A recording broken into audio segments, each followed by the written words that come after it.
Hi friends, Vikram വേദയുടെ പുതിയൊരു upcoming episode റിവ്യൂയിലേക്ക് എല്ലാവർക്കും സ്വാഗതം. നമുക്ക് ആദ്യം തന്നെ കാണിക്കുന്നത് വേദയാണെങ്കിൽ ഇങ്ങനെ ഫുഡ് കഴിക്കാനായിട്ട് ഡൈനിങ് ടേബിളിലേക്ക് പോയിരിക്കുകയാണ് കേട്ടോ. ഇത് കണ്ടിട്ട് നമ്മുടെ നന്ദിനിക്ക് ആകെ ദേഷ്യം വരുന്നുണ്ട്. നന്ദിനിക്കാണെങ്കിൽ വേദയോട് നല്ല ദേഷ്യമാണല്ലോ. അവര് ഉണ്ടാക്കിയ ചിട്ടിപ്പൈസയുടെ കാര്യങ്ങളൊക്കെ വീട്ടിലറിഞ്ഞു.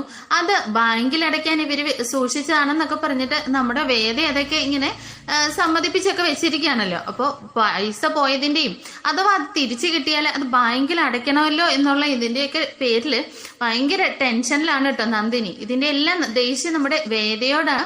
വേദ കാരണമാണ് ഇങ്ങനെയൊക്കെ സംഭവിച്ചതെന്നാണ് നന്ദിനി പറയുന്നത്.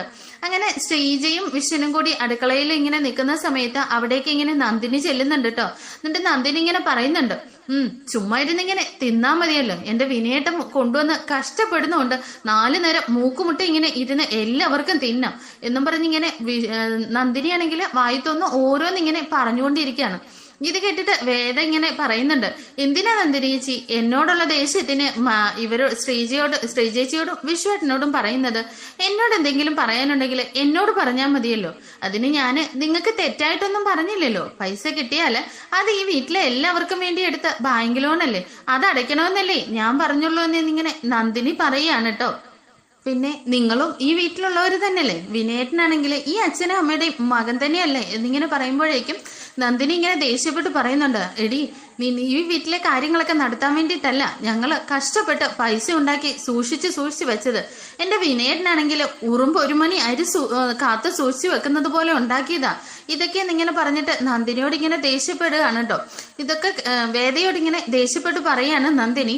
ഇത് കേട്ടിട്ട് വേദ ആകെ വിഷമിച്ചിങ്ങനെ നിൽക്കുകയാണ്. എന്നാ കമലാമ്മയ്ക്ക് അപ്പോഴേക്കും വിനയൻ ഇങ്ങനെ മിണ്ടാതെ നിൽക്കുന്ന കണ്ടിട്ട് കമലാമ്മയ്ക്ക് മനസ്സിലാവുന്നുണ്ട് നന്ദിനിയുടെയും വിനയന്റെയും മനസ്സിലിരിപ്പ് എന്താണെന്ന്. എന്നിട്ട് കമലാമ്മ അങ്ങോട്ടേക്ക് വന്നിട്ട് പറയുന്നുണ്ട്, നന്ദിനി നീ ഒന്നും മതിയാക്കിക്കോ, നീ ഇതിനു വേണ്ടി കണക്ക് പറയാൻ വേണ്ടിയിട്ട് ഇവിടെ എന്താ നിങ്ങൾ അങ്ങോട്ട് തരുന്നതെന്ന് ഇങ്ങനെ ചോദിക്കുമ്പോഴേക്കും നന്ദിനി പറയുന്നുണ്ട്, ആഹാ ഞാനും എന്റെ വിനയേട്ടനോടും കൂടി മാസം ഇങ്ങോട്ട് പൈസ എന്നെ തരുന്നോണ്ടല്ലേ ഈ വീട്ടിലെ കാര്യങ്ങളെല്ലാം നടക്കുന്നത് എന്നിങ്ങനെ പറയാണ് കേട്ടോ. അപ്പോ കമലാമ്മ പറയുന്നുണ്ട്, നന്ദിനി നീ ഇത്രയും കണക്ക് പറയുകയാണെങ്കിൽ എനിക്കും കുറെ കാര്യങ്ങൾ പറയാനുണ്ട്, ഞാനും കണക്ക് കുറെ പറയാന്ന് പറയുമ്പോഴേക്കും നന്ദിനി ഇങ്ങനെ മിഴിച്ചു നിൽക്കുകയാണ് കേട്ടോ. അപ്പോഴേക്കും കമലാമ്മ പറയുന്നുണ്ട്, നിങ്ങൾ മാസം എണ്ണി തരുന്ന തുച്ഛം പൈസ കൊണ്ട് ഈ വീട്ടിലെ ഒരു 10 ദിവസം പോലും ചിലവ് കഴിയാനുള്ള പൈസയില്ല. കറണ്ട് ബില്ല്, വെള്ളത്തിന്റെ അങ്ങനെ 100 കൂട്ടം കാര്യങ്ങളാണ് ഈ വീട്ടിലുള്ളത്. ആ മനുഷ്യൻ കിടന്ന് കഷ്ടപ്പെടുന്നത് കൊണ്ട് മാത്രമാണ് ഈ കാര്യങ്ങളൊക്കെ നടന്നു പോകുന്നത്. നിങ്ങളെ ഞങ്ങൾ ഇതുവരെ ഒരു ബുദ്ധിമുട്ടെങ്കിലും അറിയിച്ചിട്ടുണ്ടോ എന്നിങ്ങനെ കമലാമ്മ പറയുകയാണ് കേട്ടോ. മാസം എണ്ണി തിട്ടപ്പെടുത്തി എന്തേലും നക്കാപ്പിച്ച പൈസ തന്നിട്ട് നീ ഞങ്ങളോട് കണക്ക് പറയാൻ വരുന്നു.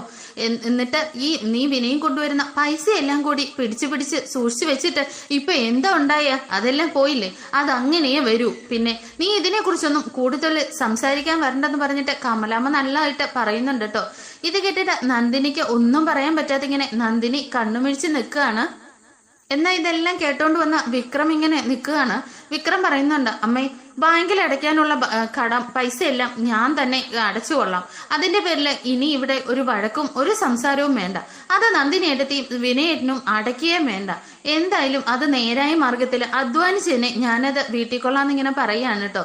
ഇത് കേട്ടിട്ട് വിശ്വം പറയുന്നുണ്ട്, ആഹാ അപ്പൊ നീ ശ്രീനിവാസൻ സാറിന്റെ കൂടെ നിന്ന് എല്ലാം അവസാനിപ്പിച്ച് നീ ഇറങ്ങാൻ തീരുമാനിച്ചോ എന്നിങ്ങനെ പറയുമ്പോഴേക്കും വിക്രം പറയുന്നുണ്ട്, അതങ്ങനെയൊന്നും പെട്ടെന്ന് പറഞ്ഞ് അവസാനിപ്പിക്കാൻ പറ്റുന്ന ഒരു ബന്ധമല്ല. എങ്കിലും ഞാൻ നന്നായിട്ട് അധ്വാനിച്ച് തന്നെ ഞാൻ എപ്പോഴെങ്കിലും പതുക്കെ ആ കടമൊക്കെ ഞാൻ തന്നെ വീട്ടിക്കോളാം എന്നിങ്ങനെ പറയാണ് കേട്ടോ. ഇത് കേട്ടിട്ട് കമലാമ്മയും വേദയും കൂടി വിക്രമിന്റെ മുഖത്തേക്ക് ഇങ്ങനെ നോക്കുന്നുണ്ട് കേട്ടോ. ഈ സമയം നന്ദിനിയാണെങ്കിൽ ഇങ്ങനെ ദേഷ്യപ്പെട്ട് നിൽക്കുകയാണല്ലോ. എന്നിട്ട് കമലാമ്മയോടായിട്ട് പറയുന്നുണ്ട്, എന്നെ ഇത്രയൊക്കെ അമ്മ പറയാൻ കാരണം ഇവൾ ഒറ്റയൊരുത്തിയാ. ഇവള് ഈ വീട്ടിൽ വലിഞ്ഞു കയറി വന്നതിന് ശേഷമാണ് ഈ വീട്ടിലെ പ്രശ്നങ്ങളെല്ലാം ഉണ്ടാക്കിയത്. നീയാടി എല്ലാത്തിനും കാരണം എന്നൊക്കെ പറഞ്ഞിട്ട് വേദയോട് ഇങ്ങനെ കൈ ചൂണ്ടി അടിക്കാനായിട്ട് ഇങ്ങനെ കൈ ഓങ്ങുകയാണ് കേട്ടോ. ഇത് കണ്ടിട്ട് വേദയാണെങ്കിൽ പെട്ടെന്ന് തന്നെ കൈ ചൂണ്ടിയിട്ട് നന്ദിനിയുടെ നേരെ ഇങ്ങനെ പറയുന്നുണ്ട് കേട്ടോ, തൊട്ടുപോകരുത് തന്നെ. നിങ്ങൾ നന്ദിനിയേട്ടത്തെയും വിനയേട്ടനും കൂടി ഈ വീട്ടിൽ എന്തൊക്കെ ചെയ്തോ അതിന്റെ ഫലം തന്നെയാ അമ്മ പറഞ്ഞത്, അല്ലാതെ ഞാൻ പ്രത്യേകിച്ചൊന്നും പറഞ്ഞിട്ടല്ല. പിന്നെ എന്നോട് മെക്കിട്ട് കയറാൻ വന്ന ഞാൻ ആരാണെന്ന് നന്ദിനിയേട്ടത്തി അറിയുന്നു പറഞ്ഞിട്ട് വേദ ഇങ്ങനെ നന്ദിനിയുടെ നേരെ കൈ ചൂണ്ടുകയാണ് കേട്ടോ. ഇത് കണ്ടിട്ട് വിക്രമാണെങ്കിൽ പെട്ടെന്ന് പറയുന്നുണ്ട്, അതെ കൈ താത്തറി, നീ ആരുടെ നേരെയാ കൈ ഓങ്ങിക്കൊണ്ട് നിൽക്കുന്നതെന്ന് ചോദിച്ചിട്ട് വേദ ഇങ്ങനെ വിക്രം വഴക്ക് പറയാണ് കേട്ടോ. വേദയ്ക്ക് ഇത് സഹിക്കാവുന്നതിൽ അപ്പുറം ആവുന്നുണ്ട്. വിക്രം വഴക്ക് പറഞ്ഞപ്പോ വേദ ഇങ്ങനെ പെട്ടെന്ന് കണ്ണൊക്കെ നിറഞ്ഞിങ്ങനെ മിണ്ടാതെ നിൽക്കുകയാണ് കേട്ടോ. എന്നിട്ട് വിക്രം പെട്ടെന്ന് ഇങ്ങനെ വേദയെ തല്ലാനായിട്ട് ഇങ്ങനെ കൈ ഓങ്ങാണ് കേട്ടോ. ഇത് കണ്ടിട്ട് കമലാമ്മ പറയുന്നുണ്ട്, വിക്രം അവളുടെ മേലെ നീ തൊട്ടു പോകരുത്, നീയല്ലേ ഇതിനെല്ലാം കാരണം. ആ കുട്ടി ഈ വീട്ടിൽ വന്നിട്ട് എന്ത് നല്ല രീതിയിൽ ജീവിക്കേണ്ട കുട്ടിയാ. ഇത്രയും കഷ്ടപ്പാടുകൾക്കിടയിൽ വന്ന് ഈ വഴക്കിന്റെ ഇടയിൽ വന്ന് ആ കുട്ടി ജീവിക്കേണ്ടി വന്നത് നീ ഒറ്റയൊരുത്തം കാരണമല്ലേ. എന്നിട്ടിപ്പോ അവളുടെ മേലെ കൈവെക്കാനും കൂടി ഒരുങ്ങുന്നു. ഈ വീട്ടിൽ എന്തായാലും അതിന് ഞാൻ സമ്മതിക്കില്ല എന്ന് പറഞ്ഞിട്ട് കമലാമ്മ ഇങ്ങനെ പറയാണ് കേട്ടോ. എന്നിട്ട് കമലാമ്മ പറയുന്നുണ്ട്, എനിക്ക് 3 ആൺമക്കൾ ഉള്ളതിൽ ഒരാൾ പോലും ഈ വീട്ടിന് വേണ്ടിയിട്ട് കഷ്ടപ്പെടുന്നില്ല. ആ മാഷ് ഈ പ്രായത്തിലും അധ്വാനിച്ചു കൊണ്ടുവരുന്നത് കൊണ്ട് മാത്രമാണ് ഈ വീടിങ്ങനെ എങ്കിലും ഓടിപ്പോകുന്നത്. അതുകൊണ്ട് നീ ആരെയും കുറ്റം പറയാനായിട്ട് നിനക്കും ഒരു അർഹതയില്ല എന്ന് പറഞ്ഞിട്ട് വിക്രമിനെ ഇങ്ങനെ വഴക്ക് പറയാണ് കേട്ടോ കമലാമ്മ. ഇത് കേട്ടിട്ട് വിക്രം പെട്ടെന്ന് തന്നെ അവിടെ നിന്ന് പോകുന്നുണ്ട്. എന്നാൽ വേദയ്ക്കാണെങ്കിൽ ആകെ വിഷമമായിട്ടുണ്ട്. വിക്രമാണെങ്കിൽ എല്ലാവരുടെയും മുമ്പിൽ വെച്ച് തന്നെ ഇങ്ങനെ കൈ ഓങ്ങിയത് വേദയെ വല്ലാതെ വിഷമിപ്പിച്ചിട്ടുണ്ട്. വേദയാണെങ്കിൽ ഇങ്ങനെ വരാന്തയിൽ പോയിരുന്നിട്ട് ആകെ ഇങ്ങനെ വിഷമിച്ചിരിക്കുകയാണ് കേട്ടോ. ഇതെല്ലാം കണ്ട് വിക്രമാണെങ്കിൽ ഇങ്ങനെ ജനലിൽ കൂടി നോക്കുന്നുണ്ട്. അങ്ങനെ വേദയുടെ കണ്ണ് നിറയുന്ന കണ്ടിട്ട് വിക്രമിന് ആകെ വിഷമമാവുന്നുണ്ട് കേട്ടോ. എന്നാൽ തനിക്ക് പെട്ടെന്ന് വന്ന ദേഷ്യത്തിന് കൈയോങ്ങിയതാണ്. എന്നാൽ അത് ഓർത്തിട്ട് കുറ്റബോധമൊക്കെ തോന്നുന്നുണ്ട്. എന്നാൽ വേദയുടെ അടുത്ത് നിന്ന് ഒന്ന് ആശ്വസിപ്പിക്കാനാവാതെ ഇങ്ങനെ നിന്ന് ആകെ വിഷമിക്കുകയാണ് വിക്രമും. ഈ സമയമാണെങ്കിൽ കമലാമ്മ വേദയുടെ അടുത്തേക്ക് ചെല്ലുന്നുണ്ട് കേട്ടോ. വേദയുടെ അടുത്ത് ചെന്നിട്ട് മോൾക്ക് വിഷമമായെന്ന് അമ്മയ്ക്ക് അറിയാം, എന്തായാലും മോൾ അമ്മയോട് ക്ഷമിക്കും മോളെ, ഇങ്ങനെയൊന്നും ആവുമെന്ന് അമ്മയും കരുതിയില്ല, എന്തായാലും മോള് വിഷമിക്കില്ല എന്നൊക്കെ പറഞ്ഞിട്ട് കമലാമ്മ ഇങ്ങനെ സമാധാനിപ്പിക്കുകയാണ് കേട്ടോ.